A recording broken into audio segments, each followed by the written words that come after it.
सुंदरवन के जंगल में एक टूनी नाम की चिड़िया रहती थी। उसके 2 अंडे थे।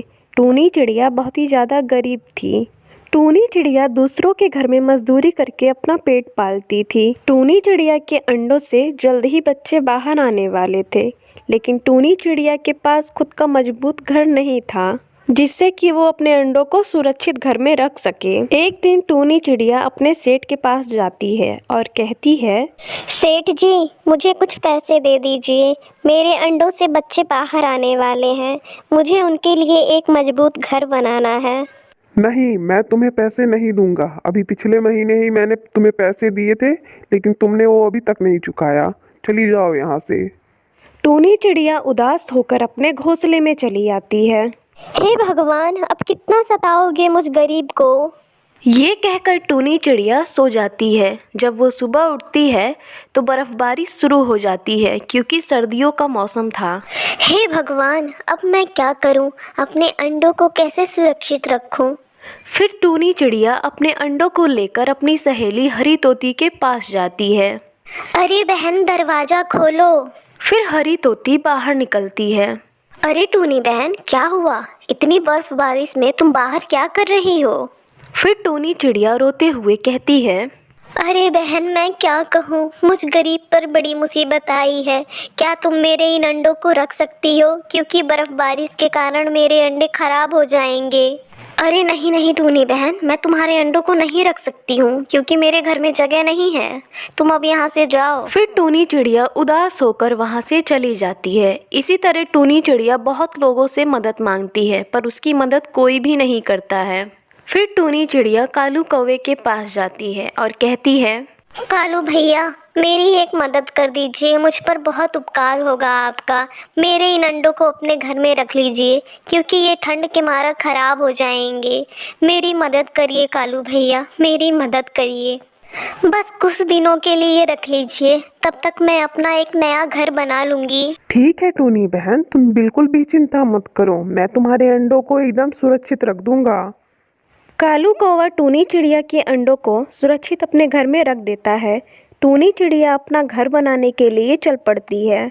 सर्दी बहुत ज़्यादा थी। टूनी चिड़िया ढंग से उड़ भी नहीं पा रही थी, लेकिन वो किसी तरह लकड़ियाँ इकट्ठा करती है और अपनी चोंच में पकड़कर उसे ले जाती है।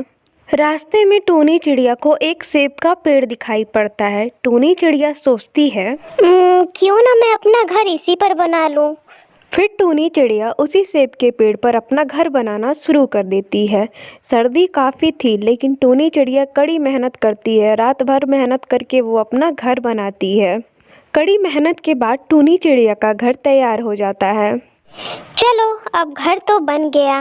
अब चलकर अपने अंडों को लेकर आती हूँ, फिर इसमें रख दूँगी और मेरे अंडे बहुत सुरक्षित हो जाएंगे। फिर टूनी चिड़िया अपने अंडों को लाने के लिए कालू कौवे के घर जाती है। कालू भैया, आपका बहुत बहुत धन्यवाद कि आपने मेरे अंडों को सुरक्षित रखा है। मैंने अपना घर बना लिया है। अब मैं अपने अंडों को यहाँ से लेकर जा रही हूँ। फिर कालू कौवा कहता है, अरे टूनी बहन, इसमें धन्यवाद की क्या बात है? ये तो मेरा फर्ज था। फिर टूनी चिड़िया अपने अंडों को लेकर अपने घर आ जाती है। कुछ ही समय बाद उस अंडों में से बच्चे निकल आते हैं। फिर टूनी चिड़िया खुशी खुशी से अपने बच्चों के साथ अपना जीवन बिताने लगती है। चंपकवन के जंगल में सभी पक्षी खुशी खुशी अपना जीवन बिता रहे थे। नया साल आने वाला था। चंपा कौवी नए साल की तैयारियों में लगी हुई थी। चंपा कौवी अपनी बेटी को बुलाती है और कहती है, टूनी, अरे ओ टूनी, जल्दी आ इधर। मेरी मदद कर काम करने में। बहुत सारा काम पड़ा है, नए साल की तैयारियां करनी है। जरा कालू को फ़ोन तो लगा। वो कहाँ है और कब तक घर आएगा? दिन भर घूमता रहता है सिर्फ। माँ, मेरे फ़ोन का रिचार्ज ख़त्म है। मैं कैसे भैया को फ़ोन करूँ? दोस्तों के साथ अपने घूम रहा होगा कहीं। तुम चिंता मत करो, वो आ जाएगा। थोड़ी देर बाद कालू कौवा टुनटुनी से शादी करके अपने घर आता है। आ गया तू? सुबह का गया हुआ अब लौट रहा है। ये कौन है तेरे साथ? माँ, इसका पिता शराबी है। इसको कुछ पैसों में वो बेच रहा था, तब ये मेरे पास आई। मैं इसको पहले से जान रहा था, इसलिए मैंने इससे शादी कर ली। वाह बेटा, तूने नए साल का मुझे बहुत बड़ा तोहफा दिया है। मुझे तुझसे ये उम्मीद नहीं थी। निकल जा मेरे घर से इस मनहूस को लेकर। मेरे घर में तुम लोगों के लिए कोई जगह नहीं है। अपने सास के मुंह से ऐसी बातें सुनकर टुनटुनी चिड़िया उदास हो जाती है और कहती है, माँ जी, मैंने कभी अपनी माँ को नहीं देखा। मैं आज से आपको अपनी माँ मानती हूँ। मैं आज से कोई आपको शिकायत का कोई भी मौका नहीं दूंगी। मुझे कुछ नहीं सुनना। मैं तुम दोनों को देख देख कर अपना नया साल खराब नहीं करना चाहती हूँ। तुम दोनों यहाँ से चले जाओ। कालू कौवा टुनटुनी को लेकर वहाँ से चला जाता है। कालू जी, अब हम कहाँ जाएंगे, क्या खाएंगे, कहाँ रहेंगे? आपके पास तो कोई काम भी नहीं है। तुम ज़्यादा मत सोचो टुनटुनी, बस तुम अपने आने वाली खुशियों के बारे में सोचो। कालू कौवा एक किराए का घर लेकर रहने लगता है। अगले दिन टुनटुनी चिड़िया उससे कहती है, सुनिए जी, आप काम ढूंढने जाइए, तब तक मैं घर की सफाई कर लेती हूँ, क्योंकि 2 दिन में नया साल आने वाला है। हम नए साल का स्वागत बहुत अच्छे से करेंगे।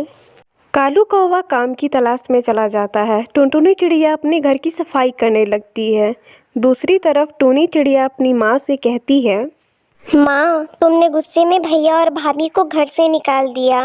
वो लोग इतनी ठंड में कहाँ जाएंगे? भैया तो कोई काम भी नहीं करता है। अगर मैं भी अपने पसंद से शादी कर लूँगी तो क्या तुम हमसे भी रिश्ता तोड़ लोगी? मुझे तो भाभी बहुत अच्छी लगी। इस जंगल में हम दोनों की सिवाय उन लोगों का कौन है? पता नहीं कहाँ गए होंगे वो लोग। टूनी, पता नहीं क्यों मुझे इतना गुस्सा आ गया था। इस नए साल पर मेरे घर लक्ष्मी आई थी और मैंने उसे ही भगा दिया। चल हम चलकर अपनी बहू को लेकर आते हैं।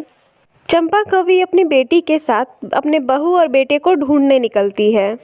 तभी टूनी को टुनटुनी सफाई करती हुई दिखाई देती है और वो अपनी माँ से कहती है, माँ, वो देखो भाभी अपने घर की सफाई कर रही हैं। फिर चंपा कवि अपनी बेटी के साथ टुनटुनी के पास जाती है। अरे माँ जी, आप बैठिए, मैं आपके लिए पानी लेकर आती हूँ। अरे बहू, मैं यहाँ बैठने नहीं आई हूँ, तुझे अपने साथ अपने घर ले जाने आई हूँ। तभी कालू कौवा वहाँ पर आ जाता है। बेटा, मुझे माफ़ कर दे। मैं गुस्से में थी, इसलिए तुझे बुरा भला कहा। मैं तुझे अपने घर ले जाने आई हूँ। फिर चंपा कवि अपने बेटे और बहू को अपने घर लाती है और नए साल को बहुत अच्छे से सेलिब्रेट करते हैं वो लोग।